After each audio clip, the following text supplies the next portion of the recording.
Welcome to Math Society. Now we will discuss how to find the solution of three linear equations.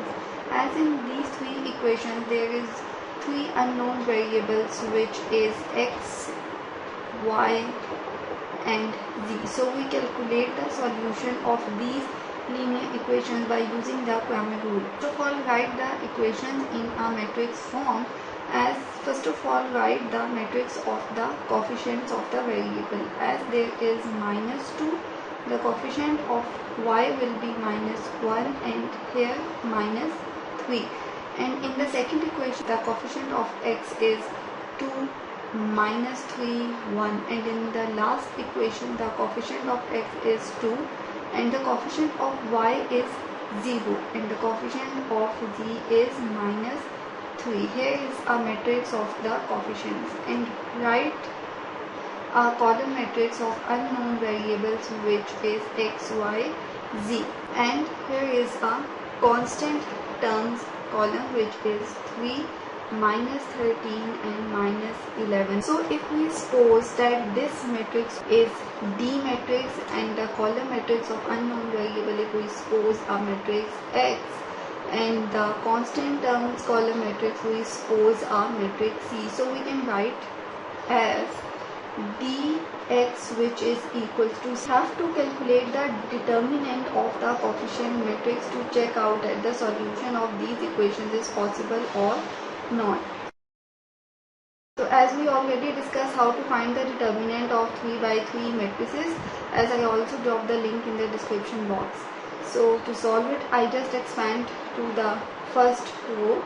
So -2, then I remove this column and this row, and taking the determinant of the resting element. Now the sign is minus, and the second element which I choose in the first row is -1, and remove this correspondence row and column of that particular element.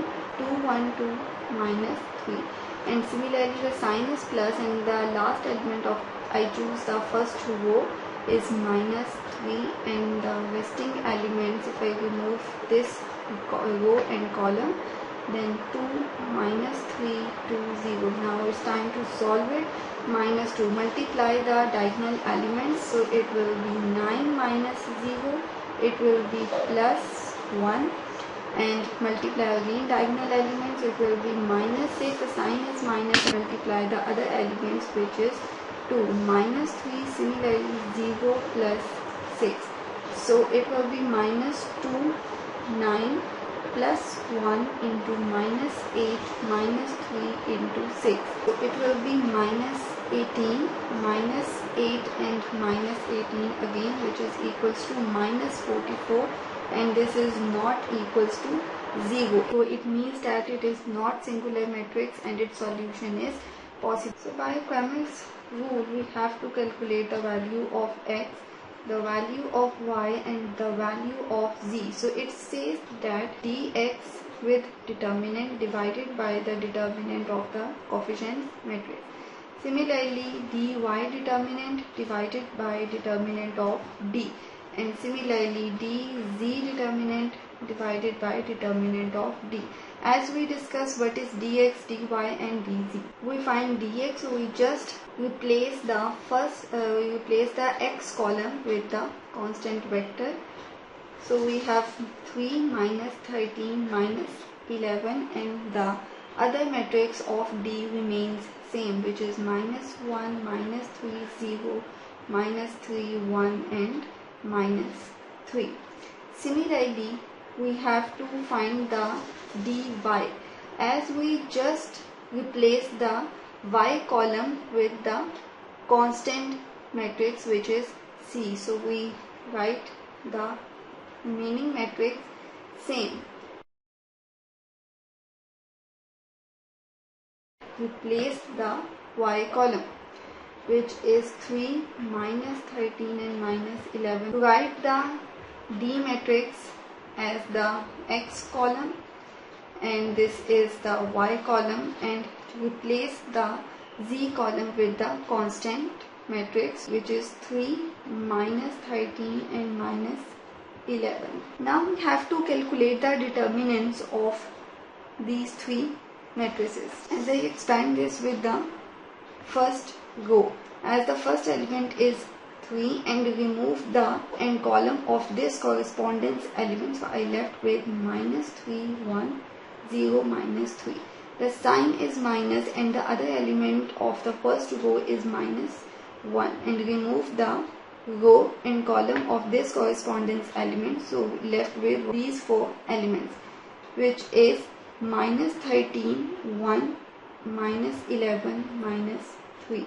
Now the next sign is plus in the last element, which is minus 3, and remove the column and row of this correspondence element, so I left with minus 13, minus 3, minus 11 and 0. So it will be 9 minus 0, it will be plus, and here it will be 39, and multiply with this, the sign is minus and it will be minus 11, minus 3 and it will be 0, and it will be minus 33. So here is 27, and solving this it will be 50 plus 99, which is equals to 176. In a similar way, we have to calculate the determinant of dy, means to taking the determinant. So I again expand with the first row, so minus 2, and to remove the row and column, so the left element will be minus 11, minus 3, the sign is minus, and the other element, which is 3, and removing the row and column of this correspondence element, so I left with 2, 1, 2, minus 3.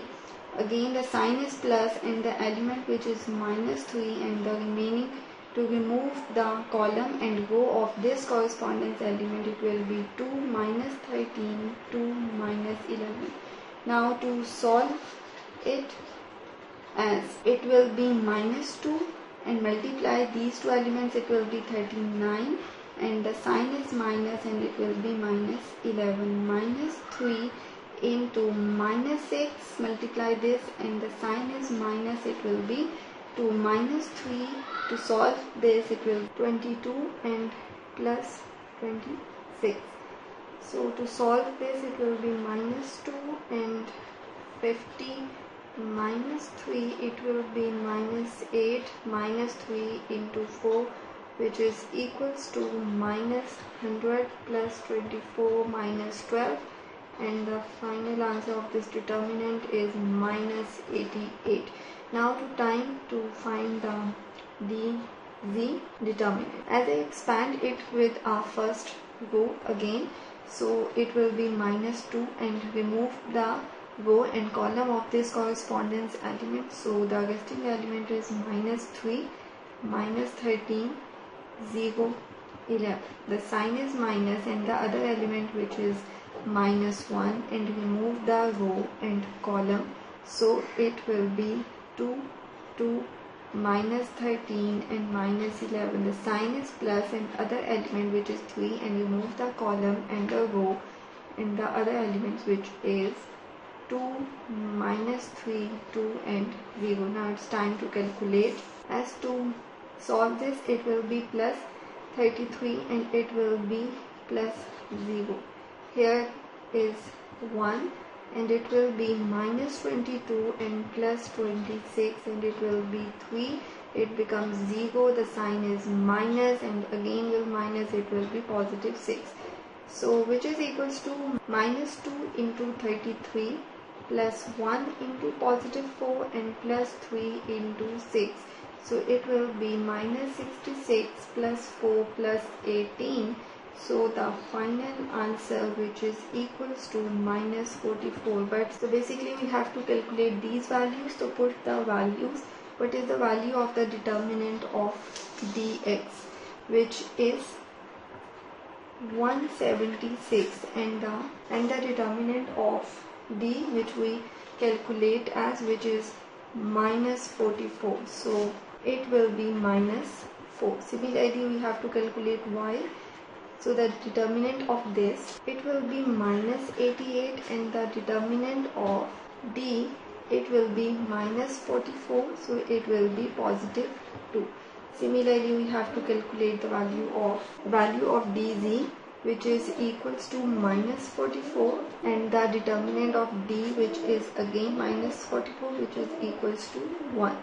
So basically the solution set, which is equals to minus 4, 2 and 1. So basically in this way we have to calculate the solution of 3 linear equations by using the Cramer rule. So if you like this, and don't forget to subscribe, like, comment and share.